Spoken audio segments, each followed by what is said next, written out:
Something that I think that is commonly misunderstood or is viewed as a confusing process is how a bill becomes a law through Congress. Um, it is a pretty confusing process, and there's a lot of steps, a lot of hoops that a bill has to jump through in order to become a law, and therefore I think it is a really technical process and one that needs to be explained in depth. So that is kind of my goal for today, is that I can explain to you how a bill goes through its very specific, rigorous process and eventually becomes a law. So I do have a visual aid, but obviously it's hard to see on camera, so I will post this picture. I'll post a link in the comments, and you can open that up and follow along if you like. It just helps to give you a bigger picture, a better idea, and I think it's helpful. So if you guys want to do that, that's totally up to you, but I would recommend it. So let's begin then. A law starts really just as an idea. This idea can come from a representative of the House or a member of the Senate. It can come from just an ordinary citizen like you and me. And so that's just something really important to begin with, is a law always begins as an idea. If you're a representative or a member of the Senate, the process I feel like is a little bit simpler because you already know people and you can gain more influence, more support for your law.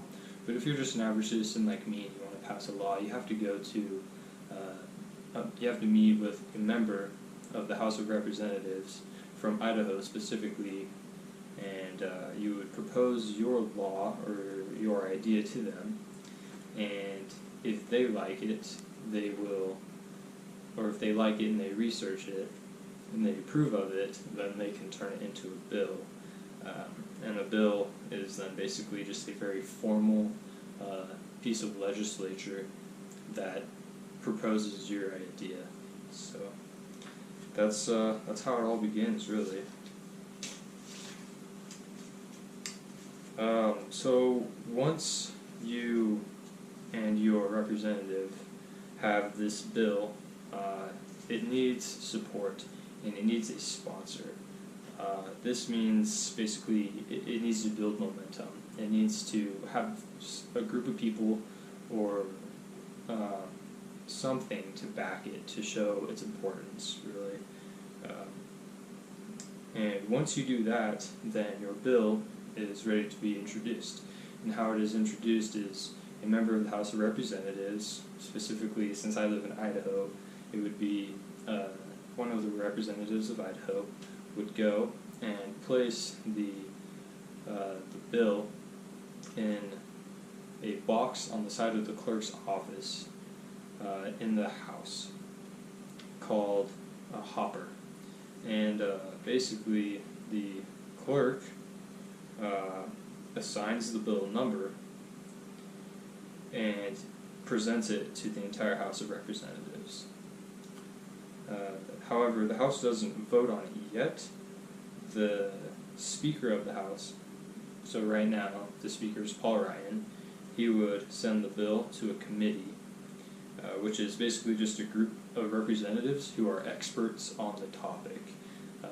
These can be committees of agriculture or education, whatever the bill is, whatever its category is under, will go to that committee, and that committee will then further research the bill, and they'll either approve it, or they can disapprove it, or they can send it to a subcommittee where it is even further researched upon, and then this subcommittee would send it back to the committee where then it would be voted on.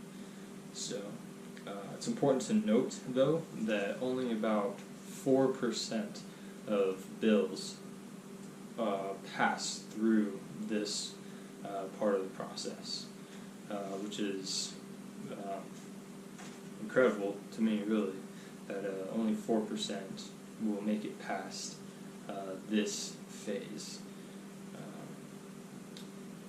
That statistic was given to me by GovTrack, which is a government website that basically tracks the statistics on bills and how many of them, essentially, what phase they make to before they die. So, just an interesting fact for you there. So, we can move on here. So the bill comes back from the committee and goes straight to the House floor. The House then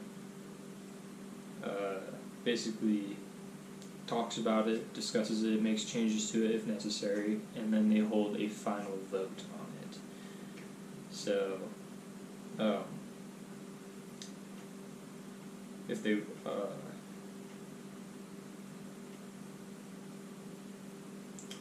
the bill is essentially voted on by one of three ways. There is by voice vote, which is where they go around the room basically, and each representative either says aye in confirmation of it, they approve of it, or no, where they want to reject the bill. They disagree with it. So the next one is division, in which representatives in favor of the bill will stand up, and people who disagree with it will stay sitting, and vice versa. And the last one is the electronic voting system, which is the quickest and most efficient. Representatives essentially have a little device, and I'll also post a picture of that in the comments. But anyway, it's just a little device that has buttons that says yes, no, or pass. So yes to agree, no to disagree, and pass. If they don't want to vote on the bill, then they have that opportunity, that option to pass and to not participate in the vote. So we're at the House, and let's say it gets voted through. A majority of the vote is in favor of the bill. The bill is then passed through the House of Representatives and then signed by the clerk and then sent to the Senate. And at this point, the process pretty much does the same exact thing except for in the Senate.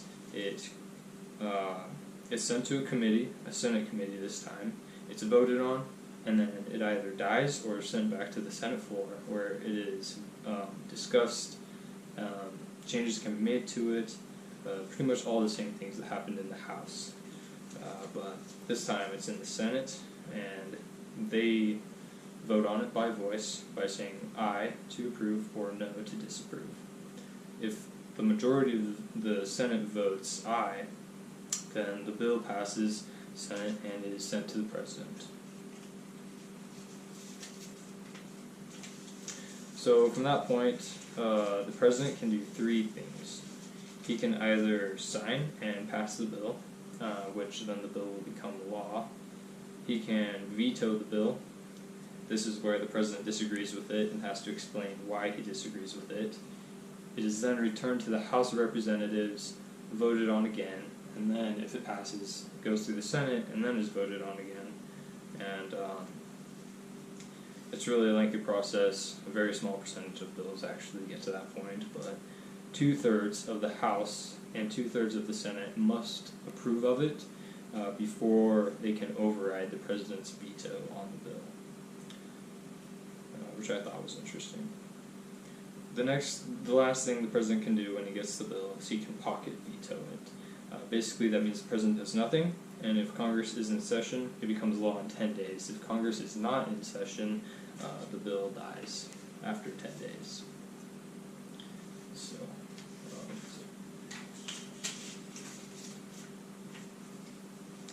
So, say the President, his veto is overridden, or he signs the bill. One of the three ways, the bill is passed. The bill is now law and is enforced by the government, very specifically the judicial branch. So, that is basically the journey of a bill. It's a very lengthy process, and not very many ideas will make it through or become law. Only less than 1%, in fact, will become law. That's from GovTrack as well. Huffington Post also has the same results. Only about 1% will become law. 4% if you include very, very small things like changing names of post offices. But if we're talking about new ideas, and then you're looking at about 1%. So very small percentage, because it is such a rigorous process, and there's so many hills that the bill has to climb over to become a law. It's very interesting. But in conclusion, I just want to say I hope that this presentation has been helpful so that you can understand how a bill becomes a law. Hopefully it's straightened out basically any confusion that you had, and you can exercise that right as a citizen to propose a law. That would be a pretty amazing thing to do eventually one day, to say you created your own law. So anyways, just want to say thank you guys, and have a good day.